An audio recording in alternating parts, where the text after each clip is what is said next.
I'm with Teo Adepoyibi from Seqwater. She's the legal counsel for water and asset delivery with that organisation. Thanks so much for being with us. Thank you.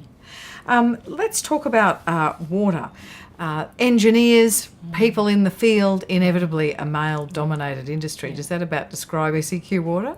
It does in some respects. From an operational perspective, it's quite male-dominated. But when you get to the corporate space, we've got quite good female representation at our board and executive levels. So from an operational perspective, you're quite right. So that's an interesting coincidence, isn't it? That the leadership, the folks in the office, there's gender balance, but as you get further into the operations space, it becomes more male-dominated. Is that a tension in the business? I don't think it's a tension. I think some levels of government and at the executive level, they really turn their mind to how can we get female representation on boards. There's so many qualified women out there. Let's bring them on board. And now I guess the next challenge is in the operational areas, which are more traditionally male-dominated, turning our minds to how can we get women interested in those areas and get them promoted. And how's that happening? Are there enough women who are interested in those sorts of operational roles, who are skilled up for those engineering style roles? Is it a matter of not enough women or not recruiting those women? I think it might be a combination. So really improving our graduate program is something they're focused on in the next financial year. They're looking at that. But also I think there's quite a bit of scope, and a friend of mine has done some cross-training. So she was in communications and decided she wanted to be a project manager. So moved more into the engineering operations space. So really beefing up those, I guess, opportunities for women to cross-train and move sideways. And I guess the benefit of that is those people are probably 10 years into their career. So you're not waiting for another generation. You're getting that change happening now. Yeah, exactly. How does an organisation, a sort of quasi-government organisation, come to this task in terms of dealing with all the external things that they've got to deal with, changing governments and all the rest of it, and how do they find the time for a big internal change process? We've had a lot of big internal change processes over the years, and they've been ongoing. We're only just now reaching a period of stabilisation. So for us at Seqwater, it's been about establishing a committee and bringing people on board, people that are committed, who are going to stay the course and keep the focus on diversity and inclusion while the government changes or the executive leadership team changes, to really keep that focus, I think, is one of the key things we're trying to do. And so who's on that committee? We have a member of executive team and also, I guess, interested people from around the business. We also have a Male Champions of Change program, which include a lot of our operational staff. So there's a core group of about 5 or 6, but then when we go out to the Male Champions of Change, there's quite a few more. Yeah. And is that a lesson about needing to have a little bit of clear air in order to prioritise this? Is that necessary from your experience? Yes, definitely, because there's so much to do day to day. You can lose focus. But if we've got the committee, and we have the committee that reports to a committee of the board, so that really helps keep us on track. There's a deal of interaction between Seqwater and Indigenous people in the southeast Queensland area. Describe that to me. Because we're such a large water business and so geographically diverse, we do cross the traditional lands of about 9 Indigenous groups. So for us, we have a number of cultural heritage management agreements and Indigenous land use agreements, which really, when they were building things like the water grid, those really helped us work with Indigenous parties in terms of notifications, cultural heritage fines. So really working with them when it comes to access and land access.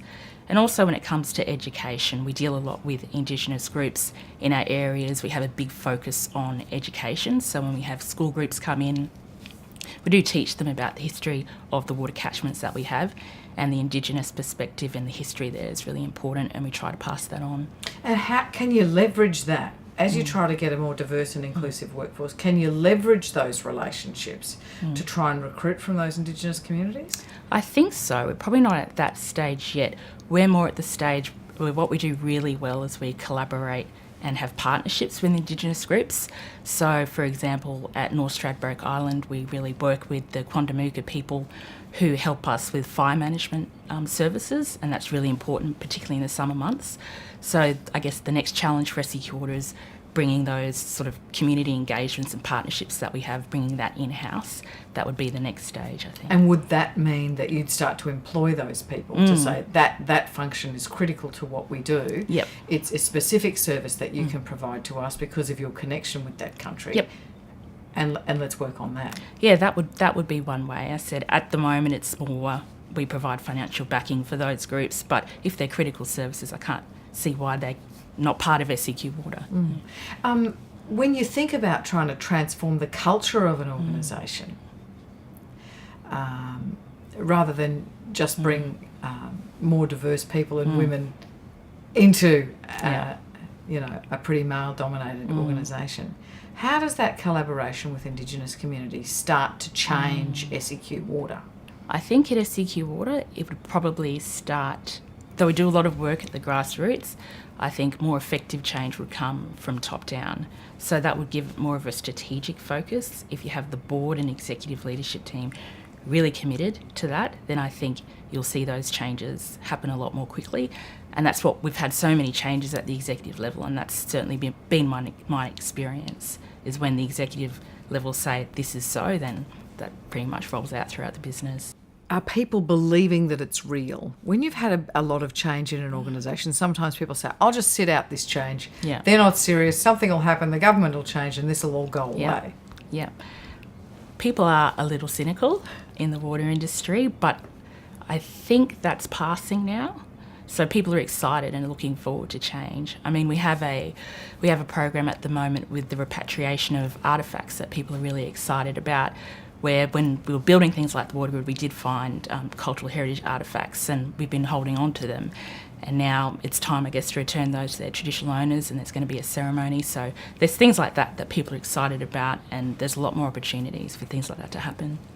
Have you noticed any changes? Definitely. What's changing? Yes. I guess with the mergers and acquisitions, there's a lot of instability at Seqwater and also in the water industry at large. But I think now we've got a mandate, we've got work to do, people are just interested in doing their jobs, and it's less political. Water is less politicised, so yeah, we're really looking forward to the future. It's definitely future focused now. Yeah. And what kind of organisation do you imagine it might be in 10 years? What's the change that you dream of? The change that I would like to see at Seqwater is sort of those cross-training opportunities that I talked about. So people being less confined to their boxes and their roles. And if you've got experience in admin or comms, there's no reason why you can't do some training and apply that to project management. And I guess another thing is what I talked about, and what Seqwater excels at is that partnership and collaboration at the grassroots level. So bringing that in-house. I think that's one of the things I'd really like to see in the next 10 years. So we have a diverse and inclusive workforce, and, it's not something we really need to talk about. It just is. Yeah. You recently made a video about the water industry in order to win yourself a ticket to a fantastic summit here in Sydney, where you heard from an Obama administration official who was quite inspiring. What did you say in the video? I had to talk about the 3 ways that inclusion and diversity could be promoted, I guess, within the water industry at large.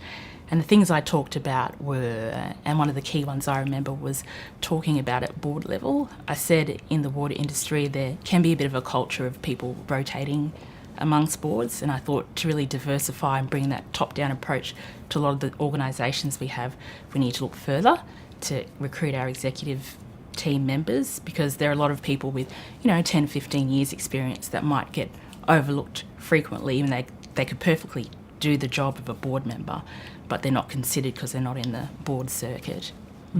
And so change from the top. Yeah, definitely. Get that diversity and difference of thought in the top. Yep, absolutely. Take it from there. Yes. Wonderful to talk to you. Thank you so much. No worries, thank you.